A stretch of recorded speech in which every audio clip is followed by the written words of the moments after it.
The gentle sound of the air conditioner humming quietly in my office stood out starkly against the whirlwind of thoughts spinning around in my head. Hi there, I'm Ingrid, a 25-year-old lawyer. My life today is a world away from the chaos of my childhood, a past I've kept tightly locked away, even from those closest to me. The calm of my office was abruptly shattered by the ringing of my phone.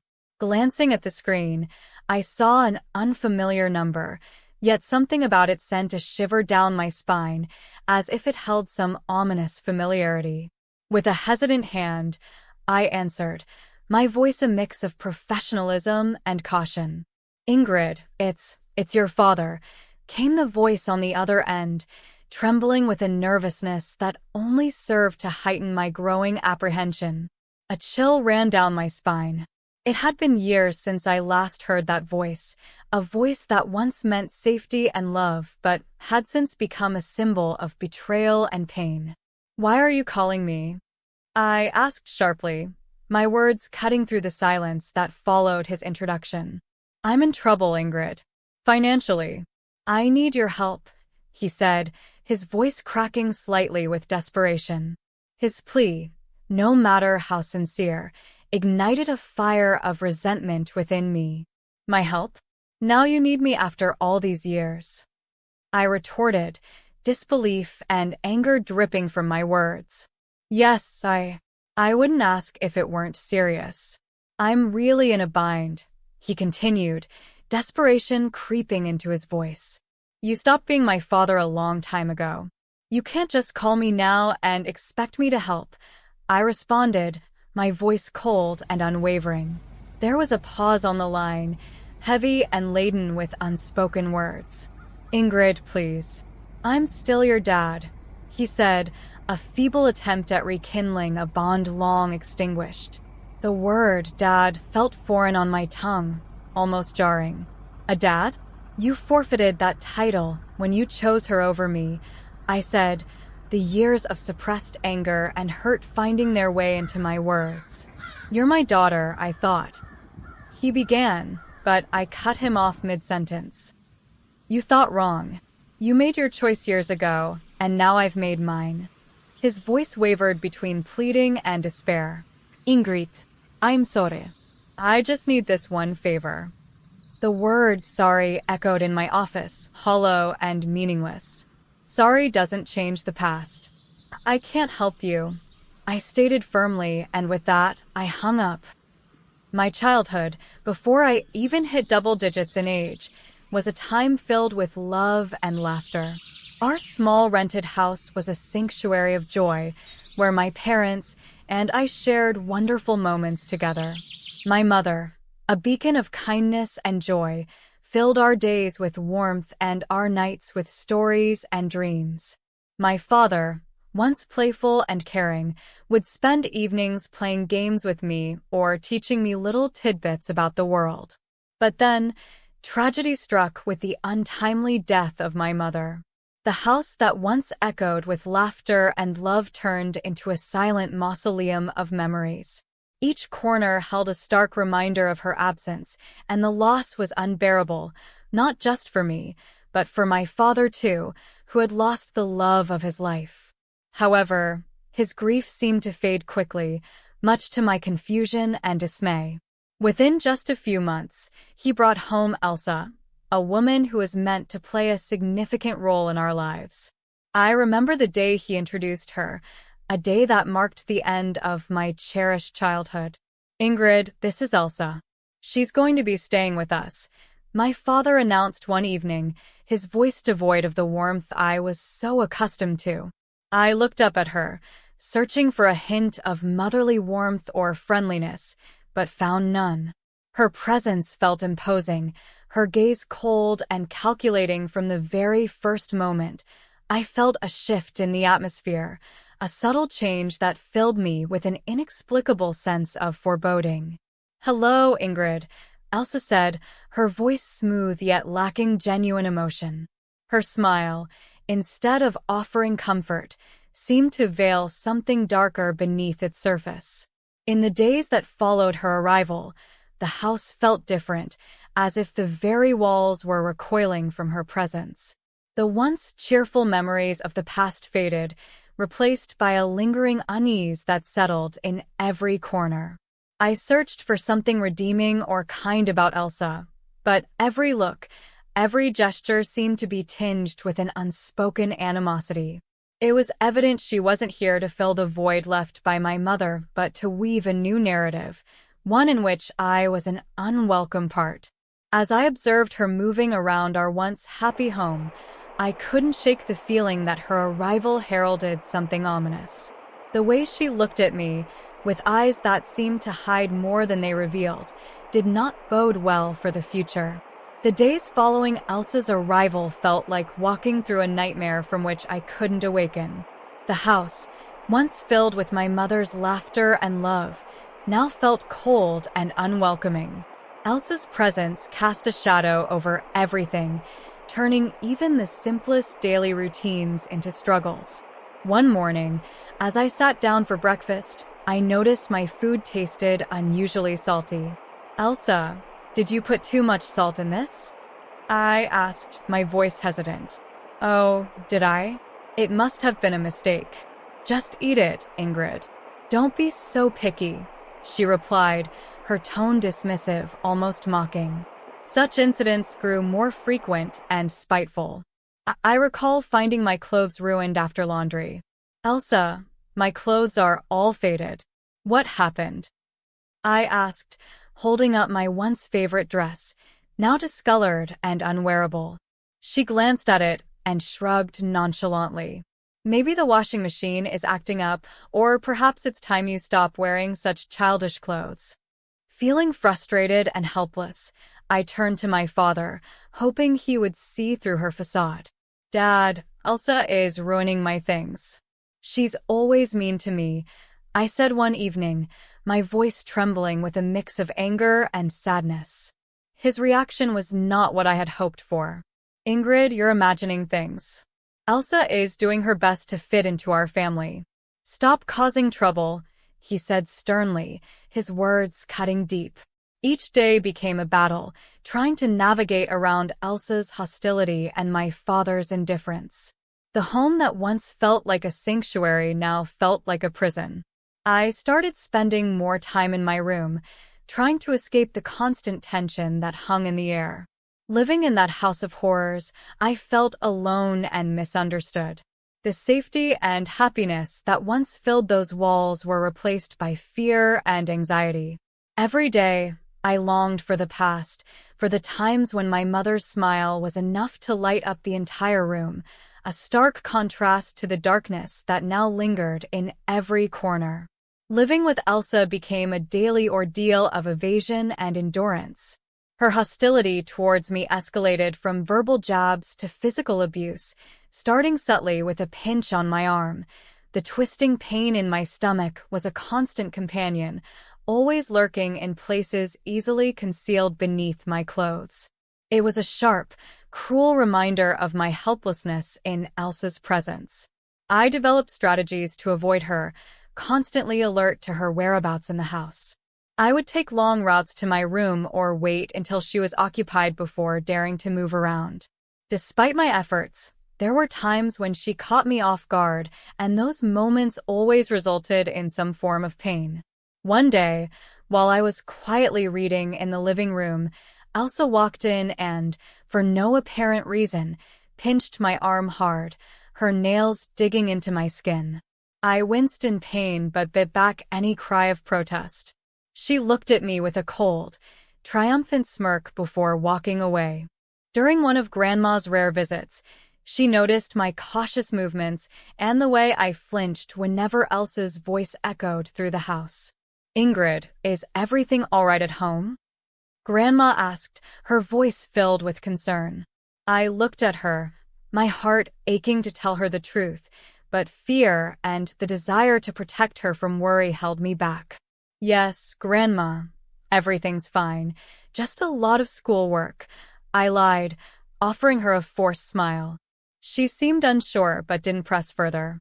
I felt a twinge of guilt for deceiving her, but I couldn't bear the thought of causing her any distress. That evening, As Grandma left, I saw Elsa watching from the window, her expression one of satisfaction. It was as if she relished the fact that she had control over me, that she could hurt me and get away with it. Her triumphant look was a clear message that she was the one in power, and I was just a helpless player in her twisted game. I retreated to my room, feeling trapped in a cycle of abuse and silence. The physical pain from Elsa's pinches and twists was bearable compared to the emotional turmoil I felt.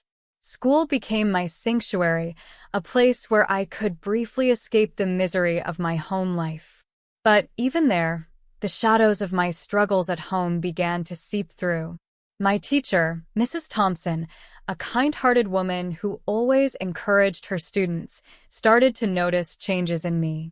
One day, as I was handing in my homework, she gently grabbed my wrist, her eyes drawn to the bruises on my arm. "Ingrid, what happened here?" "These look like bruises," she said, her voice laced with concern. I quickly pulled my arm back, covering the bruises with my sleeve. "It's nothing, Mrs. Thompson. I fell while playing," I lied, avoiding her gaze. Mrs. Thompson didn't look convinced. "Ingrid, if there is something wrong or if someone is hurting you, you can tell me. It's important to speak out," she urged, her eyes searching mine for the truth. I wanted to confide in her, to tell her everything about Elsa and how I lived in constant fear, but the words wouldn't come. Instead, I forced a smile. "Really, Mrs. Thompson, I'm fine. It was just a silly accident," I said. She gave me a long, thoughtful look, then nodded slowly. "All right, Ingrid, but remember, my door is always open. You're not alone," she said, giving me a reassuring smile. As I walked home that day, Mrs. Thompson's words echoed in my mind. I felt a mix of gratitude for her concern and a deep sense of loneliness from carrying my burdens alone. The thought of revealing the truth about my life at home was terrifying. I feared the consequences, what Elsa might do if she found out I had told someone. That night at dinner, I was quiet, lost in thought about Mrs. Thompson's offer to help. Elsa noticed my silence. "Why so quiet tonight, Ingrid? Cat got your tongue?" she asked in a mocking tone. I just shook my head and continued eating, trying to make myself as small and unnoticeable as possible. After dinner, as I lay in bed, the reality of my situation felt more overwhelming than ever. Mrs. Thompson's concern had shown me that people did care, yet the fear of what revealing the truth might bring kept me silent. I was caught between the desperation to tell someone and the fear of Elsa's retaliation, a balancing act that I navigated every day. The day Mrs. Thompson decided to involve my father was a day filled with anxiety and dread for me. I sat in the principal's office, fidgeting nervously, my mind racing with fear about how my father would react. When he finally arrived, his face was stern, his eyes betraying a mix of irritation and embarrassment. "What's this about, Ingrid? Why am I being called to your school like this?" he demanded sharply as he walked in. I glanced at Mrs. Thompson, seeking a semblance of support. Swallowing hard, I tried to find my voice. "Dad, Mrs. Thompson saw. She saw the bruises," I stammered, feeling the weight of his gaze on me. Before I could explain further, he interrupted, his anger palpable. "Bruises? What are you talking about? Are you making up stories again?" Mrs. Thompson stepped in, her tone firm yet calm. "Mr. Smith, I'm concerned about Ingrid's well-being. The bruises on her arm don't seem accidental. We need to address this." My father's face turned a shade darker with anger. "She's perfectly safe at home, Ingrid. Are you spreading lies about our family?" He turned towards me, his disappointment clear. The tears I had been holding back started to spill. "It's not lies, Dad. Elsa, she's been hurting me." I managed to get out, the truth finally surfacing. His reaction was one of total disbelief. "Elsa? That's ridiculous. She's been nothing but kind to you. I won't have you slandering her with these accusations." "But," "Dad, it's the truth." I cried out, desperate for him to believe me. He stood up abruptly, his patience wearing thin. "Enough of this. Tell Mrs. Thompson you made it all up." I obediently turned to the teacher and repeated his words. She nodded back and didn't say anything. Upon reaching home, without another word, he locked me in my room. Through the door, I could hear Elsa's voice, dripping with false concern. "I told you she's just seeking attention," she said. I sat on my bed, feeling a profound sense of isolation and despair. The one person I thought I could always count on had turned his back on me. The walls of my room, which had once felt like my personal haven, now felt like the walls of a prison. I lay there, thinking about everything that had happened. The pain of the physical abuse was nothing compared to the emotional torment of being disbelieved and punished by my own father. It was a harsh realization that the person who was supposed to protect and love me unconditionally was now the source of my deepest pain. The days following my confinement in my room were some of the darkest I had ever experienced. Trapped and feeling utterly alone, I realized that my only hope lay in my grandmother, my father's mother. She was a kind and loving woman who had always shown me affection, but I had never dared to burden her with my troubles at home. One evening, when I was sure Elsa and my father were occupied, I mustered the courage to call my grandmother.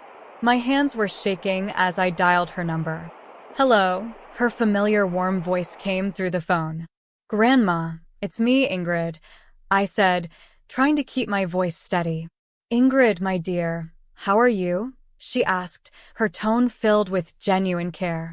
Tears welled up in my eyes as I replied, "Grandma."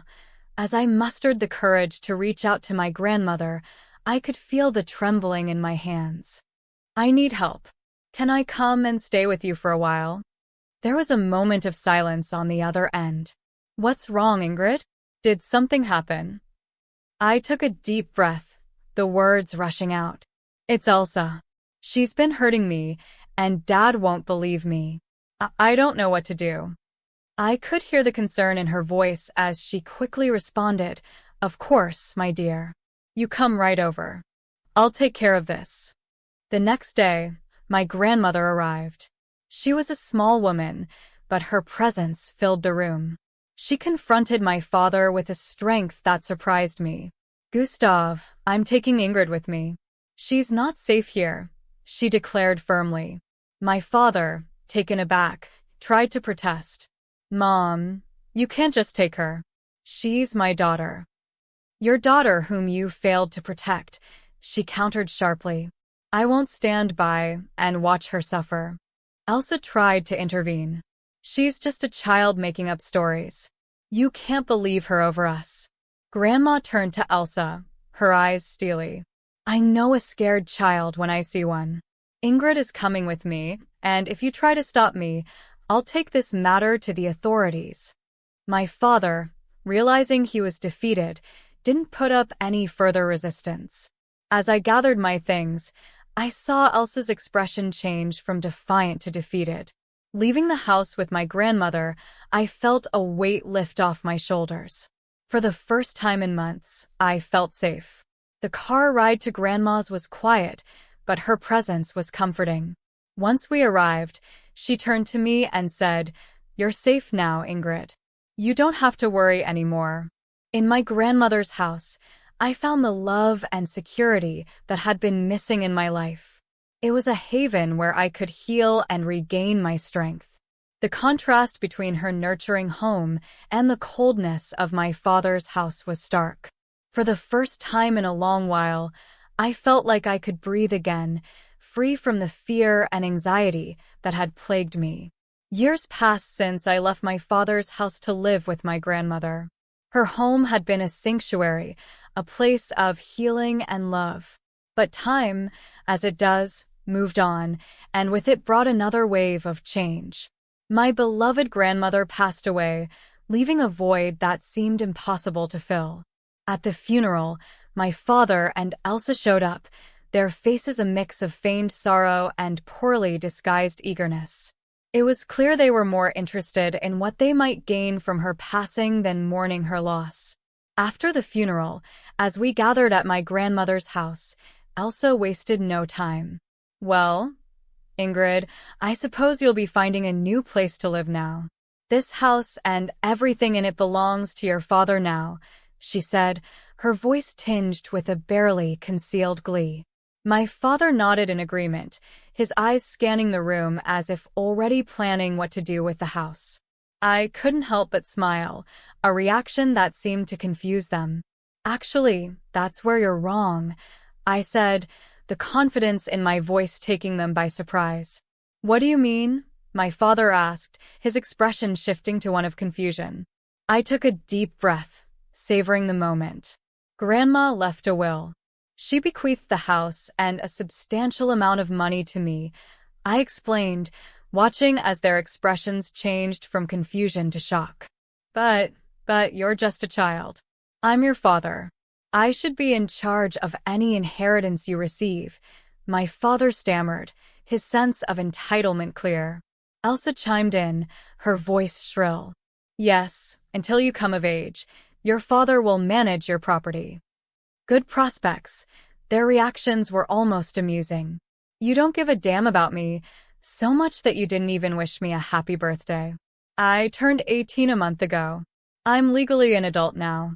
I make my own decisions," I stated firmly, relishing the look of realization dawning on their faces. My father's expression turned from shock to anger, then to a sort of desperate pleading. "Ingrid, you can't do this. We're your family."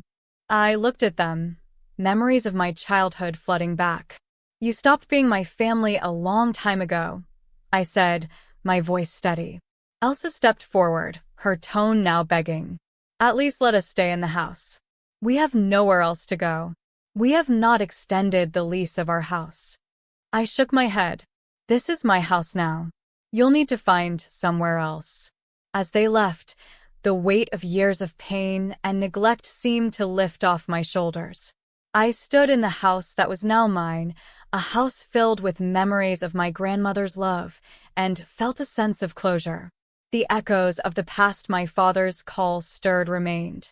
I sat there, phone in hand, feeling a tumult of emotions, anger, betrayal, and a sense of injustice. But amid all that, there was also a sense of strength, a reminder of the resilience that had carried me through the darkest of times.